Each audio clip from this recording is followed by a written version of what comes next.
ભારતીય કિસાન સંઘ દ્વારા 12મી જાન્યુઆરીએ ગાંધીનગરના મહાત્મા મંદિર પાસે જે શક્તિ પ્રદર્શન અને આંદોલન કરવાની ચીમકી આપવામાં આવી હતી તે હવે સત્તાવાર રીતે સ્થગિત કરવામાં આવી છે. કિસાન સંઘના મહામંત્રી આર.કે. પટેલે આ અંગે મહત્વનું નિવેદન આપતા કહ્યું કે સરકાર સાથેની સકારાત્મક ચર્ચા અને ખેડૂતોની 12 જેટલી માંગણીઓ સ્વીકારતા આ નિર્ણય લેવામાં આવ્યો છે. ખેડૂતોના વિવિધ પ્રશ્નોને લઈને ભારતીય કિસાન સંઘે સરકાર સામે બાયો ચડાવી હતી. ડિસેમ્બર મહિનામાં આંદોલનની ચીમકી બાદ સમગ્ર રાજ્યમાંથી અંદાજે 70,000 જેટલા ખેડૂતો ગાંધીનગર ઉમટી પડવાના હતા. જો કે આંદોલન સ્થગિત કરવા પાછળ બે મુખ્ય કારણો જવાબદાર હતા. એક તો કૃષિ મંત્રી અને ઉર્જા મંત્રી સાથેની શ્રેણીબદ્ધ બેઠકો બાદ સરકારે ખેડૂતોની 12 જેટલી મહત્વની માંગણીઓનો સૈદ્ધાંતિક સ્વીકાર કર્યો હતો. આ સમાધાનને પગલે પાટનગર ગાંધીનગરમાં સર્જાનારી અફરાતફરી ટળી ગઈ છે અને ખેડૂતોના હિતમાં એક મહત્વનું પગલું લેવામાં આવ્યું છે.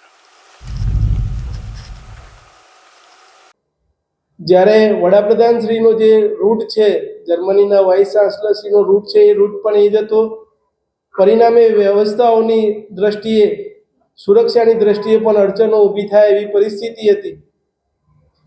ગત રાત્રે પણ રાજ્યના ઉર્જા મંત્રીશ્રી સાથે વાટાઘાટો થઈ, જેના પરિણામ સ્વરૂપે સરકાર દ્વારા 12 માગણીઓનો સ્વીકાર કરવામાં આવ્યો અને આગામી સમયની અંદર ભારતીય કિસાન સંઘ અને સરકારના મંત્રીશ્રીઓની નિયમિત બેઠકની પણ વાત થઈ.